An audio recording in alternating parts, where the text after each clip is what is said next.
کہ اتنی بڑی ہو گئی ہے اور اسے کھانا بھی پکانا نہیں آتا۔ لکڑہارا شام کو گھر آیا تو اسے صبح سے بھی زیادہ حیرت ہوئی۔ شہزادی کمر سے دوپٹہ باندھے صحن میں جھاڑو دے رہی تھی۔ مرغیاں اس کے آگے پیچھے پھر رہی تھیں۔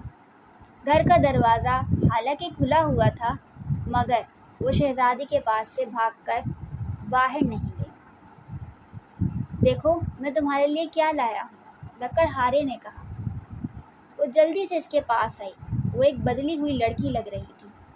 اس کے چہرے پر اب وہ وحشت اور کرختگی بھی نہیں نظر آ رہی تھی جو لکڑہارے نے کل دیکھی تھی۔ لکڑہارے نے بہت سارے سرخ سرخ بیر اس کے ہاتھوں پر رکھ دیے۔ انہیں میں نے جنگل میں سے تمہارے لیے توڑا تھا۔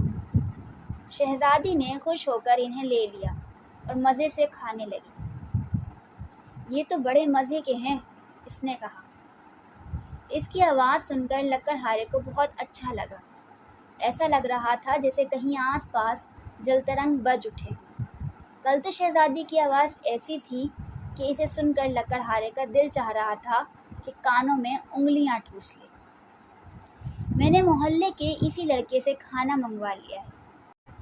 اس کو میں انعام میں 2 سکے دے دیتی ہوں، وہ بھاگ کر میرا کام کر دیتا ہے، شہزادی نے بتایا۔ کھانے کے بعد لکڑہارے نے کہا، شہزادی مجھے خوشی ہے کہ تم بہت بدل گئی ہو۔ وہ بولی، آپ کی باتیں سن کر مجھے احساس ہو گیا ہے کہ میں کس قدر بدتمیز اور بد اخلاق تھی۔ میں نے امی حضور اور ابا حضور کو بہت دکھ دیے ہیں۔ میں بہت شرمندہ ہوں۔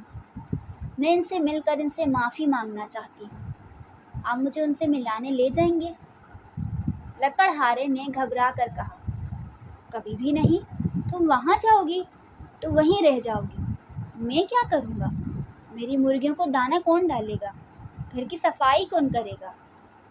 شہزادی نے شرما کر کہا، ان سے مل کر میں واپس آ جاؤں گی، میرا اصل گھر تو اب یہی ہے۔ لکڑہارے نے یہ بات سنی تو اس کا دل چاہا کہ مارے خوشی کے ایک زور کی چیخ مارے، مگر اس نے ضبط کیا اور دھیرے سے بولا، ٹھیک ہے ہم کل محل چلیں گے، مگر میں لکڑیاں کاٹنے جنگل نہیں گیا تو پیسے نہیں ملیں گے۔ اس کی اس بات پر وہ بولی، اس کی تم فکر ہی مت کرو، میں نے بہت ساری اشرفیاں جمع کر رکھی ہیں جو محل میں میرے کمرے میں ہی ہیں، میں وہ بھی لیتے آؤں گی۔ اگلے روز وہ لوگ محل پہنچ گئے۔ انہیں دیکھا تو ملکہ نے جلدی سے شہزادی کو گلے سے لگا لیا۔ وہ رونے لگی۔ بادشاہ کو بھی اطلاع مل گئی تھی، وہ بھی وہاں آ گیا۔ اسے دیکھ کر شہزادی روتے ہوئے اس سے لپٹ گئی۔ ابا حضور مجھے معاف کر دیں، مجھے اپنی غلطیوں کا احساس ہو گیا ہے۔ میں نے آپ لوگوں کو بہت تنگ کیا تھا اور اپنی حرکتوں سے آپ کو بہت دکھ پہنچایا تھا۔ میں وعدہ کرتی ہوں کہ اب آئندہ ایسی کوئی حرکت نہیں کروں گی۔ بادشاہ کی آنکھیں نم ہو گئی تھیں۔ اس نے بھی شہزادی کو محبت سے لپٹا لیا اور بولا، غلطیاں بچے ہی کرتے ہیں، بڑوں کا فرض ہے کہ انہیں معاف کر دیں۔ بیٹی، ہمیں تم سے کوئی شکایت نہیں ہے، بلکہ اس بات کی خوشی ہے کہ تمہیں اپنی غلطیوں کا احساس ہو گیا ہے۔ پھر وہ لکڑہارے کی طرف متوجہ ہوا۔ شہزادہ بابر، ہم تمہارے مشکور ہیں کہ تم نے شہزادی کو راہ راست پر لانے میں ہماری مدد کی۔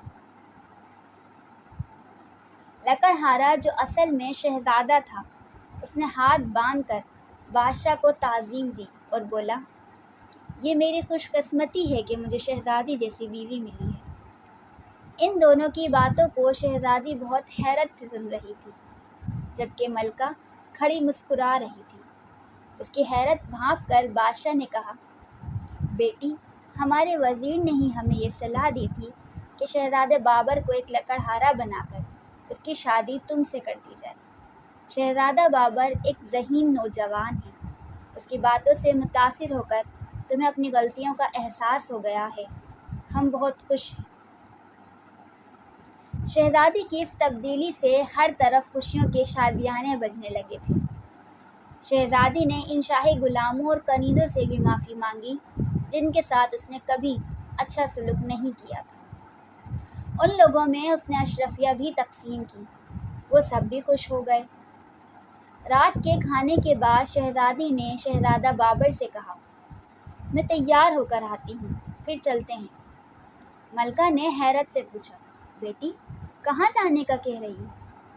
شہزادی نے شرما کر کہا، اپنے گھر جہاں ہماری مرغیاں ہیں اور محلے میں وہ لڑکا ہے جو چھوٹے بھائیوں کی طرح بھاگ بھاگ کر میرے کام کرتا ہے۔